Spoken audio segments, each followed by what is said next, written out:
Bismillahirrahmanirrahim. Assalamualaikum warahmatullahi wabarakatuh. Sahabat yang beriman, ibadah wajib yang dikerjakan seorang muslim sebanyak 5 kali dalam sehari adalah sholat. Ya, sholat adalah ibadah yang wajib untuk dikerjakan seorang muslim. Karena dengan melaksanakan sholat, itu berarti kita taat kepada perintah Allah dan Rasul-Nya. Seperti yang kita ketahui, di zaman yang serba sibuk ini banyak sekali orang yang disibukkan oleh pekerjaannya sendiri dan urusan-urusan duniawi lainnya. Sehingga tidak jarang banyak muslim yang meninggalkan sholat demi menyelesaikan pekerjaan yang dia kerjakan, atau hal lain yang membuatnya lupa akan kewajibannya sebagai muslim, yaitu beribadah. Sholat merupakan tiang agama, sekaligus amal yang paling penting untuk kita agar dapat meraih surga di akhirat kelak. Oleh karena itu, adalah sebuah kerugian besar jika kita sampai meninggalkan sholat tersebut. Kerugian-kerugian akibat meninggalkan sholat antara lain: 1. Akan merugi di akhirat. Kelak, ketika kiamat sudah terjadi dan manusia-manusia telah dibangkitkan kembali, maka dimulailah perhitungan amal-amal yang kita peroleh ketika hidup di dunia, dan amal ibadah yang akan pertama kali dihisab adalah sholat. Sesuai dengan sabda Rasulullah SAW, amal ibadah yang pertama kali dihisab di akhirat adalah sholatnya. Dari Abu Hurairah, beliau mendengar Rasulullah SAW bersabda, sesungguhnya amal hamba yang pertama kali akan dihisab pada hari kiamat adalah sholatnya. Apabila sholatnya baik, dia akan mendapatkan keberuntungan dan keselamatan. Apabila sholatnya rusak, dia akan menyesal dan merugi. Jika ada yang kurang dari sholat wajibnya, Allah Subhanahu wa Ta'ala mengatakan, lihatlah apakah pada hamba tersebut memiliki amalan sholat sunnah, maka sholat sunnah tersebut akan menyempurnakan sholat wajibnya yang kurang. Begitu juga amal lainnya seperti itu. Bila mana sholat seseorang itu baik, maka baik pula amalnya, dan bila mana sholat seseorang itu buruk, maka buruk pula amalnya. Hadis riwayat At-Tabrani. Itulah salah satu hadis yang menjelaskan tentang keutamaan sholat, sekaligus menjadi peringatan bagi kita untuk tidak meninggalkan sholat. Karena sholat adalah salah satu amal ibadah sebagai kunci surga dan ibadah yang pertama kali dihisab di hari kiamat. Untuk itu, jika tidak ingin merugi di akhirat, maka dirikanlah sholat dengan tepat waktu. Ajaklah anak, istri, keluarga, dan kerabat-kerabat dekat untuk melaksanakan sholat.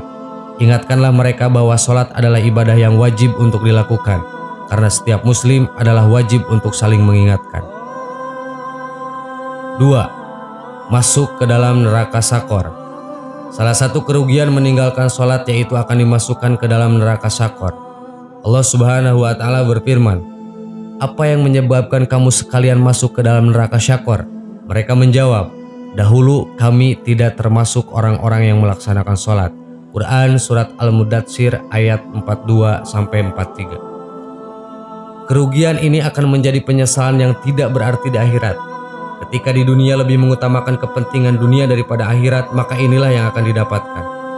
Bahkan Rasulullah SAW sendiri mengatakan bahwa barang siapa yang dengan sengaja meninggalkan sholat, maka dia telah kafir. Perjanjian antara kita dengan mereka orang-orang kafir adalah sholat. Barang siapa yang meninggalkannya, berarti ia telah kafir. Hadis riwayat Tirmizi. 3. Tidak diselamatkan dan akan dikumpulkan bersama Fir'aun. Rasulullah SAW bersabda, barang siapa yang tidak memelihara sholat, maka ia tidak akan bercahaya, tidak mempunyai hujah atau alasan, dan tidak akan diselamatkan. Di hari kiamat kelak, ia akan dikumpulkan bersama Qarun, Fir'aun, Haman, dan Ubay bin Khalaf. Hadis riwayat Ahmad. Orang yang meninggalkan sholat dengan sengaja sama saja dengan mengerjakan dosa besar. Imam Ad-Dahabi menyatakan, orang yang mengakhirkan sholat dari waktunya tergolong pelaku dosa besar, sedangkan yang meninggalkannya satu kali saja sama dengan orang yang berbuat zina dan tindak kriminal pencurian. Meninggalkan seluruh sholat yang 5 waktu secara total termasuk dosa besar. Apabila hal tersebut dilakukan berulang kali, maka pelakunya dianggap telah melakukan dosa-dosa besar, kecuali jika orang tersebut bertaubat. Kemudian jika terus-menerus melakukannya, maka ia termasuk orang-orang yang merugi, celaka, dan berdosa. Sahabat yang beriman, Untuk itu, tidak ada alasan untuk kita meninggalkan sholat. Sesibuk apapun, kita wajib mendahulukan sholat ketika telah tiba waktunya sholat. Semoga kita menjadi orang-orang yang senantiasa memelihara sholat. Amin.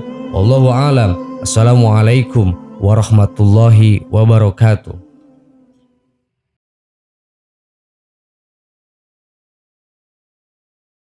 Bismillahirrahmanirrahim. Assalamualaikum warahmatullahi wabarakatuh. Sahabat yang beriman, salat 5 waktu merupakan rukun Islam yang wajib dilaksanakan oleh pengikut Nabi Muhammad SAW. Karena pentingnya ibadah ini, Allah Subhanahu wa Ta'ala memberikan kompensasi bagi mereka yang tidak bisa berdiri boleh melaksanakannya dengan duduk. Bagi yang tidak bisa duduk diperbolehkan untuk berbaring. Ini menandakan betapa pentingnya sholat dalam kehidupan manusia. Namun meski sudah diberikan kemudahan dalam pelaksanaannya, tetap saja manusia sering lalai untuk menunaikan. Ibadah ini memiliki tata cara dan sudah diatur waktu-waktu pelaksanaannya. Allah Subhanahu wa Ta'ala memerintahkan untuk sholat di awal waktu. Namun banyak sekali manusia yang menunda-nunda ibadah tersebut dengan berbagai alasan duniawi tanpa ada uzur tertentu yang dibenarkan oleh syariat. Bahkan kebiasaan menunda sholat sudah menjadi rutinitas yang mendarah daging dalam keseharian. Padahal sholat termasuk perkara din, agama yang paling penting setelah iman, sehingga meremehkannya menjadi tindakan yang membahayakan keimanan. Berikut ini ancaman bagi orang-orang yang suka menunda sholatnya. 1. Allah Subhanahu wa Ta'ala dalam kalamnya memberikan ancaman neraka bagi mereka yang menunda-nunda waktu sholatnya tanpa alasan syariat yang dibenarkan. Di antaranya akan dimasukkan ke dalam Ghayyu dan Wail yang merupakan lembah-lembah yang berada di neraka jahanam. Maka datanglah sesudah mereka pengganti yang jelek yang menyia-nyiakan sholat dan memperturutkan hawa nafsunya, maka kelak mereka akan menemukan Ghayyu. Kecuali orang-orang yang bertaubat, beriman dan beramal soleh, maka mereka akan masuk surga dan tidak dianiaya atau dirugikan sedikit pun. Quran Surat Maryam ayat 59 dan 60. Wailul lil musallina alladzina hum an sholatihim sahun. Maka waillah bagi orang-orang yang sholat, yaitu orang-orang yang lalai dari sholatnya. Quran Surat Al-Ma'un ayat 4 dan 5. Ghayyu merupakan lembah yang berbau sangat busuk yang sangat jauh kedalamannya dan berisikan nanah dan darah. Sedangkan Wail adalah lembah di neraka jahanam yang seandainya gunung di dunia dijatuhkan ke dalamnya, maka akan hancur lebur karena panasnya. 2. Sengaja menunda ibadah ini juga akan dimasukkan ke dalam golongan yang menemui kesesatan dan golongan yang mendapat celaka. Selama ini manusia memahami bahwa menunda sholat hanya akan melanggar maksiat ringan. Padahal kegiatan menunda ini termasuk dalam dosa besar. Wailul lil musallina alladzina hum an sholatihim sahun. Maka kecelakaanlah bagi orang-orang yang sholat, yaitu orang-orang yang lalai dari sholatnya. Quran Surat Al-Ma'un ayat 4 dan 5. Makna menyia-nyiakan sholat menurut sebagian ulama tafsir adalah sholat di luar waktunya dan suka meninggalkan sholat. 3. Orang yang sholat namun sengaja menunda hingga akhir waktu tanpa alasan syariat maka tergolong orang-orang yang munafik. Munafik merupakan sifat di mana seseorang berpura-pura mengikuti ajaran agama, namun sebenarnya mereka tidak mengakuinya dalam hati. Berikut ini kalam Allah dan hadis Nabi Muhammad SAW terkait hal tersebut. Sesungguhnya orang-orang munafik menyangka bisa menipu Allah, tapi sungguh Allah lah yang menghinakan mereka. Yaitu ketika mereka disuruh untuk sholat, mereka bermalas-malasan. Quran Surat An-Nisa ayat 142.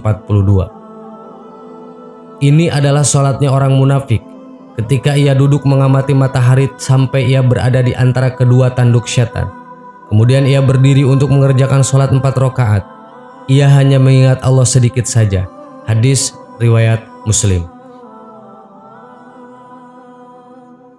4. Orang yang melalaikan sholatnya karena alasan duniawi juga tidak akan mendapat syafaat dari Muhammad SAW di yaumil mahsyar kelak. Nabi Muhammad SAW bersabda, "Janji antara aku dan umatku adalah sholat. Barang siapa yang tidak sholat maka tidak ada ikatan janji apa-apa antara aku dan orang itu." Jadi utamanya adalah mubalig yang rajin bersolawat tapi tidak mau mengerjakan sholat, atau sudah mau mengerjakan sholat tapi lewat waktunya. Kelak pada hari kiamat jangan menagih janji meminta syafaat kepada Nabi Muhammad SAW. Sahabat yang beriman, ternyata tidak cukup dengan menjalankan sholat saja, namun harus mengerti tata cara dan waktunya, sehingga tidak termasuk orang yang merugi dalam sholat. Semoga kita termasuk dalam golongan yang selalu menyegerakan sholat dan terhindar dari ancaman-ancaman tersebut. Amin. Wallahu a'lam. Wassalamualaikum warahmatullahi wabarakatuh.